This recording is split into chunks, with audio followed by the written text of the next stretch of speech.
Bienvenidos a la revisión de la Agenda Económica PM de este miércoles acá en CNN Chile. La que sin duda está marcada por el informe definitivo que entregó el Coordinador Eléctrico Nacional explicando las causas del blackout nacional del pasado 25 de febrero. Ustedes lo vieron en pantalla. Está con nosotros acá en el programa el presidente del Coordinador, Juan Carlos Olmedo, a quien le agradezco el tiempo con CNN Chile. Bienvenido, Juan Carlos. Muchas gracias. Agradezco la invitación a tu programa para poder aportar en el conocimiento de este evento. Exacto. Y la pregunta, tan simple como importante, ¿qué fue lo que sucedió ese 25 de febrero aproximadamente a la 1:30 de la tarde? Alrededor de la 1:30, como mencionas, nuestro operador recibe una solicitud de limitación de parte de ISA Interchile en que comunica que el sistema de protección principal está procediendo a inhabilitarlo puesto que ha detectado un problema y que tal situación no implica riesgos puesto que está operativo el sistema de respaldo. Cuando hablas de que le solicitan limitación, ¿qué es exactamente? Cada vez que una instalación, sea esta de generación o transmisión, tiene algún tipo de limitación en su funcionamiento, debe ingresar un informe de limitación en que explica la situación, en este caso el que el sistema de protección primario tenía un problema y lo estaba inhabilitando, y además tiene que indicar si existe riesgo y cuál es la magnitud de la limitación. Perfecto. Entonces, en esos aspectos informa que no existe riesgo, puesto que está operativo el sistema de respaldo, que precisamente está para ese propósito, y que no hay limitación, dado que está operativo el sistema de respaldo. Eso, en resumen, Interchile señala que tiene un problema, que hay que limitar en algo, por ejemplo, el sistema de transmisión, pero que no hay mayor riesgo porque el sistema de respaldo, tenían entendido, estaba operativo y el sistema nacional podía seguir funcionando. Correcto, y sin limitación alguna. Perfecto. Por lo tanto, el operador registra y continúa con la operación tal como venía haciendo hasta ese momento. Eso a la 1:30. Sí. ¿Qué pasó minutos después? ¿Qué es lo que ustedes entregan en este informe? Que igual ya lo habían mencionado antes, que es la que ustedes señalan es la principal irregularidad de Interchile. Bien, alrededor de las 15:14 se produce la desconexión de ambos circuitos de la línea de Interchile de 500.000 volts, que es la tensión más alta del sistema. Y con motivo del informe de falla de 48 horas que nos tienen que enviar cada uno de los agentes de mercado, nos informan que en ese momento se encontraban trabajando en normalizar la protección principal. Y que al hacer ese trabajo se produce una falla que abre la apertura de la línea, digamos. Le hago preguntas muy simples porque en un tema tan complicado y tan técnico es la mejor forma de entender lo que sucedió. Trabajadores de Interchile que estaban ahí, ¿apretaron mal un switch? ¿Algo se desconectó? ¿Hicieron una maniobra indebida? En primer lugar, cada vez que se hace una intervención de un equipo, sea una central generadora o una instalación de transmisión de cualquier tipo, se debe solicitar un permiso de trabajo. En este caso, ISA Interchile no había solicitado permiso de trabajo. Y eso es esencial, puesto que informa el permiso de trabajo y nuestros equipos técnicos determinan si ese trabajo es factible realizarlo en ese momento o no, o si implica riesgos. Y si implicara riesgos, se evalúan, se determinan las medidas de mitigación del riesgo y se programa en un instante en que no tenga riesgo o se hayan implementado esas medidas. O sea, si hubiese sido una intervención urgente, se habría evaluado, se habría determinado que había riesgos y se habría reducido el flujo por la línea. O sea, eso es una falla procedimental, pero estrictamente lo que sucedió en el momento en que estaban los trabajadores de ISA Interchile ahí, ¿qué fue lo que pasó? Bien, dado que había que hacer algún análisis más profundo, el viernes pasado se efectuó una visita técnica a la instalación a fin de recabar información más detallada de qué fue lo que pasó. Y lo que nos informó el técnico experto es que, según el manual del equipo que se estaba interviniendo, se debía deshabilitar unas funciones que no se deshabilitaron. O sea, hubo una falla en la manipulación de la instalación. Es lo que nos dijo este experto técnico. Y eso gatilló la apertura de los dos circuitos de la línea. Sí, usted de hecho en el informe, y también lo han dicho en otras oportunidades esta mañana en Tele 13 Radio, de que no era el personal capacitado, idóneo técnicamente, el que estuvo operando ese día. ¿Es así? Eso ocurre puesto que el manual del equipo que se interviene expresamente establece que hay que inhabilitar una función para intervenir el equipo. Y eso fue lo que no se hizo, no se inhabilitó esa función. Leí también en el diario La Segunda, lo leí a la pasada, así que espero estar en lo correcto, de que fue una persona experta en telecomunicaciones la que estuvo en ese momento ahí. Estaba interviniendo equipos de telecomunicaciones. Ah, estaba interviniendo equipo de Sí. telecomunicaciones. Entonces, para intervenir esos equipos de telecomunicaciones, había que inhabilitar ciertas funciones de la protección. O sea, fue algo que debió hacerse de manera correcta, pero hubo procedimientos paso a paso que fallaron y que se hicieron trabajos o cosas indebidas en ese instante, en ese momento, en ese lugar. Bueno, precisamente porque toda intervención tiene riesgos, es que tiene que pedir un permiso de trabajo. Y teniendo ese permiso de trabajo, como te decía, se evalúan los riesgos y se adoptan medidas de mitigación de los riesgos, que en este caso habría sido reducir el flujo por la línea, ya que está interviniendo un equipo sensible. Queda bastante más claro entonces qué fue lo que sucedió en ese momento. Se cortó completamente el sistema, lo dimos cuenta todos los chilenos, o gran parte de los chilenos. ¿Qué fue lo que sucedió después? Porque se ha dicho que, por ejemplo, Transelec, que estaba para poder reponer el sistema unos 22 minutos después del corte, pero eso no sucedió. ¿Ahí qué fue lo que pasó? A ver, son varias cosas. Una vez que se produce este evento, el flujo por esa línea representaba más o menos el 25% del consumo al sur de Coquimbo. Y esa desconexión gatilló un efecto cascada que provocó que no se pudieran mantener lo que llamamos islas al sur de Coquimbo, a fin después de rearmar el sistema. Y lo que entiendo que estás refiriendo es que ISA Interchile avisó que la línea ellos la tenían en condiciones de operar a los 44 minutos. La verdad es que cuando hay un blackout eso ya no es lo relevante. Podría haber sido menos, obviamente, pero ya entran otras variables a fin de reponer el sistema. Estábamos en blackout y había que empezar a reponer las islas para empezar a rearmarlo, pues esto se empieza a armar por partes. Lo que queda meridianamente claro es que acá hubo también una falla total en la respuesta.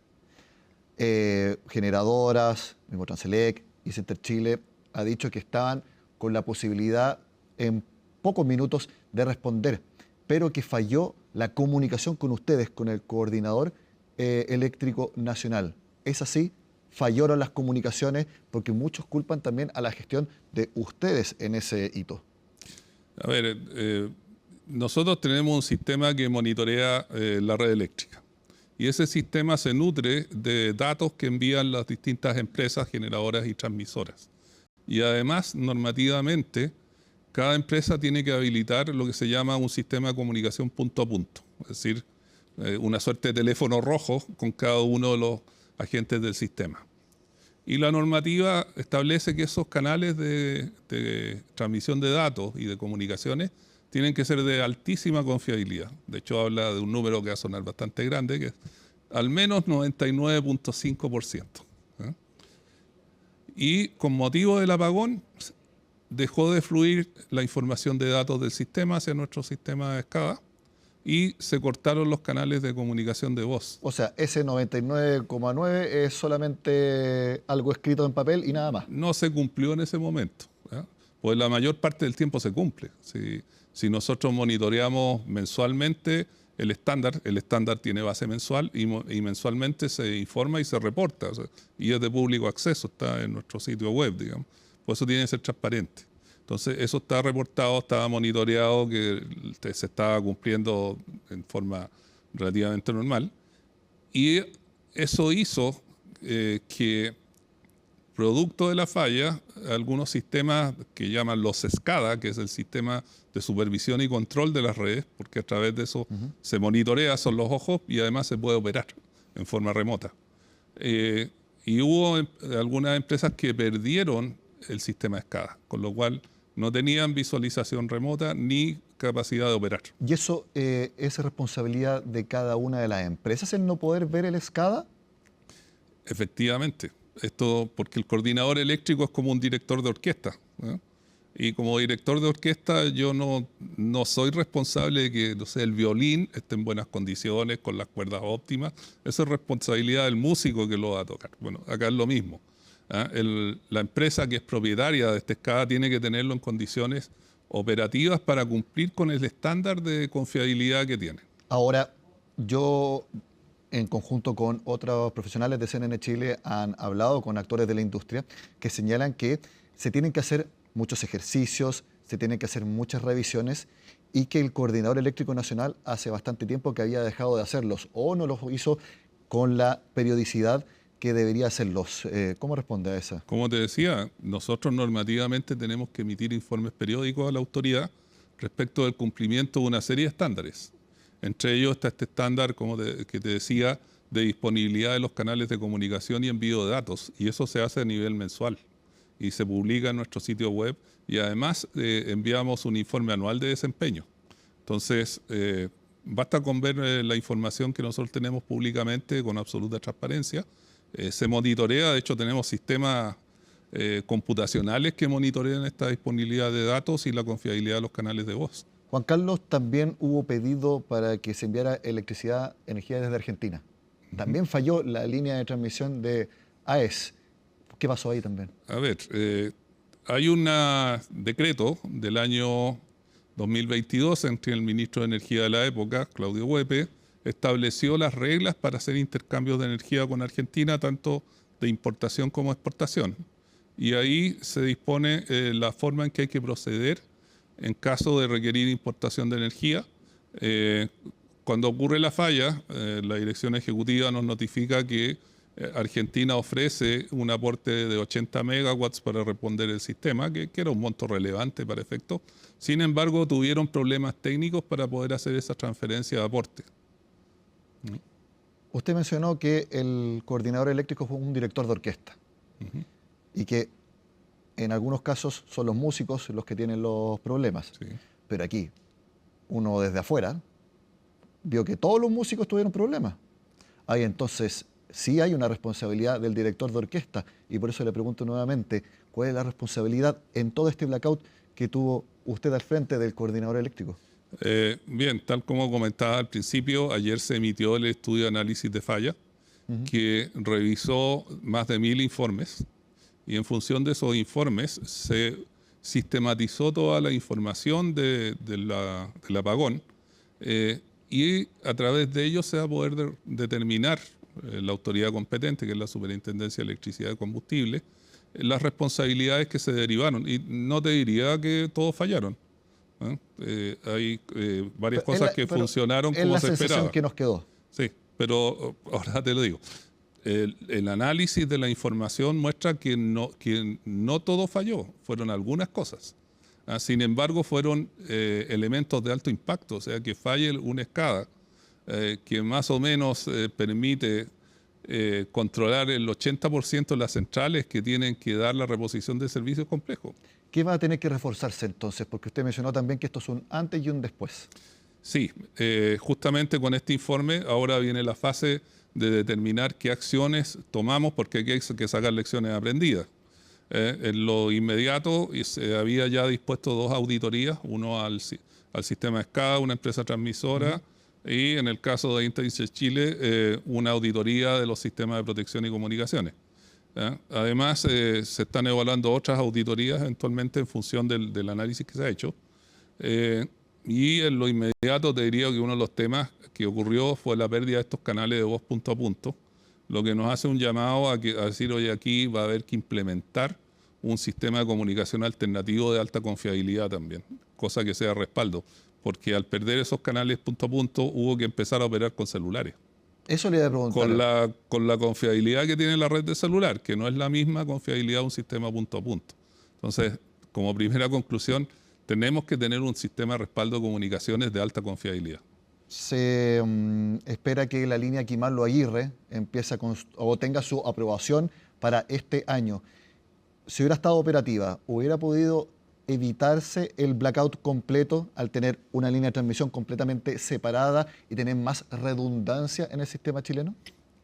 Es que eso es un escenario hipotético. O sea, tenemos que analizar esta falla con las instalaciones que hay hoy día. No con lo que va a haber el año 2030, que va a ser otra situación. Y también, mi última pregunta, porque se nos acaba el tiempo, Juan Carlos. Hay que ser sinceros en que tenemos un sistema mucho más frágil de lo que pensábamos. El sistema eléctrico tenía mecanismos para contener la falla. Pues el objetivo de esos mecanismos es que no se apague todo el sistema, sino que queden islas. De hecho, la isla norte se mantuvo por 4 minutos. Cuando estás hablando de esto, son milisegundos de eventos que van ocurriendo. Se mantuvo por 4 minutos y lo que ocurrió fue lo que se llama inestabilidad de voltaje. Es decir, hubieron oscilaciones de voltaje que hicieron que finalmente no se pudiera sostener. Y hacia la zona sur se vio que ciertos elementos de contención de perturbaciones no operaron debidamente. Mi última pregunta ahora sí, y para entenderlo bien. De acuerdo al Coordinador Eléctrico Nacional, ¿el responsable del blackout fue Interchile? Interchile fue la causa inicial. Fue el evento que gatilló todo lo que vino después. Es decir, que hizo que se propagara por distintas razones. No pudieron actuar todos los sistemas de contención y eso está en el informe y viene ahora la etapa de evaluación de detalle. Y cabe destacar que este no es el único informe. Va a haber que esperar otros informes. De hecho, contratamos al Electric Power Research Institute de Estados Unidos a fin de que haga análisis de este informe, haga recomendaciones y comentarios. Y ahí ya vamos a recibir algunas recomendaciones adicionales, que puede ser incluso estudios adicionales. Y nuestros equipos técnicos también están conversando con universidades para hacer algunos análisis adicionales. Bueno, y la Superintendencia de Electricidad y Combustible ya tiene este informe y las empresas mencionadas en este informe también tienen 10 días hábiles para responderlo. Le quiero agradecer a Juan Carlos Olmedo, presidente del Coordinador Eléctrico Nacional, por haber explicado estas razones del blackout del 25 de febrero. Juan Carlos, gracias por estar con nosotros. Muchas gracias.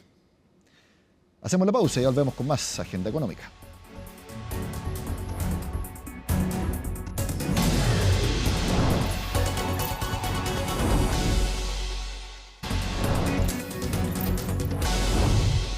En la agenda económica del martes le mostramos que Evelyn Matei, si es que llega al gobierno, propondrá que se baje el impuesto a las empresas del actual 27% a 18%. Esto obviamente tiene efectos eventuales en inversión, porque va a haber más caja disponible para que las empresas inviertan, pero también en eventualmente un menor recaudo por parte del fisco de ingresos. Ambas opciones las analizaron los especialistas. La baja es algo que el mercado espera y es necesario para alinearnos a los países de la OCDE. Ahora, esto ciertamente va a tener un impacto en la recaudación. Hay estudios que dicen que al bajar el impuesto corporativo crecen los países más y por lo tanto se recauda más porque la base sobre la cual se aplican los impuestos se amplía. Eso es parcialmente correcto y parcialmente incorrecto porque es muy difícil aislar el efecto de la tasa sobre la multiplicidad de variables relacionadas al crecimiento. Sí creemos que probablemente va a tener un efecto positivo en el crecimiento y por eso lo apoyamos y estamos de acuerdo. Sin embargo, probablemente va a ser necesario mitigar esa baja de recaudación con otras medidas como ampliación de la base de personas naturales que están afectadas al impuesto global complementario y también trabajar en mayor eficiencia del gasto. Es una medida importante para restablecer la competitividad fiscal del país. De estar en el ranking de los 10 países con menos competitividad fiscal en materia de impuesto corporativo, pasaríamos a liderar el ranking de competitividad en este tipo de impuestos. No obstante, se debe tener en consideración los efectos en la recaudación fiscal.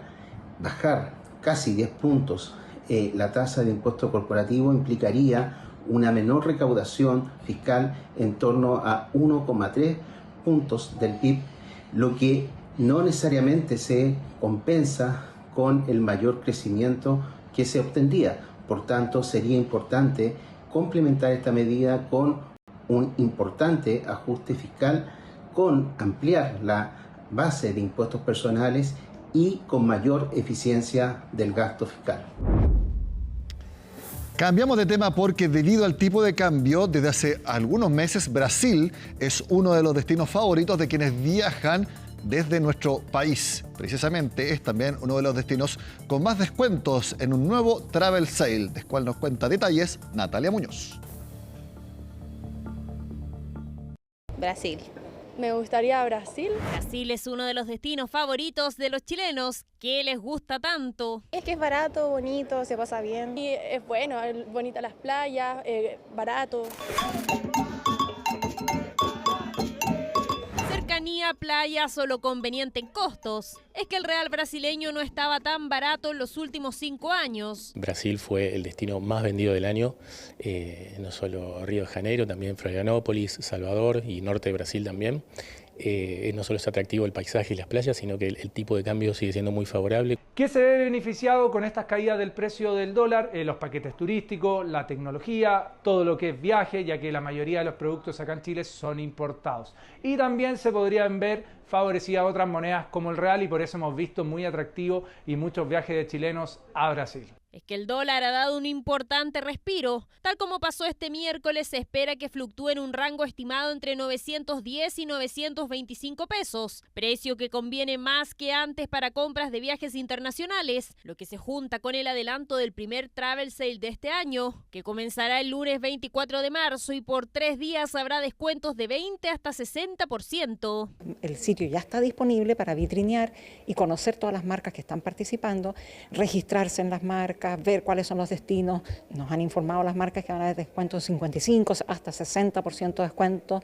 Travelsale.cl es el sitio oficial. Latinoamérica y el Caribe nuevamente son los destinos más destacados. Este es un evento que ya la gente espera. Lo notamos el año pasado, cuando en marzo también hubo un gran cambio respecto a la venta en las semanas anteriores. Hasta un 70% en general en los productos más destacados. Es el momento perfecto en donde van a poder comprar su viaje mucho más barato que en cualquier otro momento del año. Para el Travel Sale de Despegar vamos a tener hasta 24 cuotas sin interés con distintos bancos. Ofertas con foco en Semana Santa, primer fin de semana largo del año, pero también en la temporada baja, con el fin de no perder las buenas cifras con las que cerró el turismo en la temporada anterior. Chile recibió 5.240.000 turistas extranjeros en 2024 y este verano hubo más de 2 millones. Fue el año en que el turismo volvió a Chile con 5.240.000 turistas extranjeros que llegaron, dejando ya atrás las cifras tensionantes que tuvimos a propósito de la pandemia. Este año vamos por la misma senda,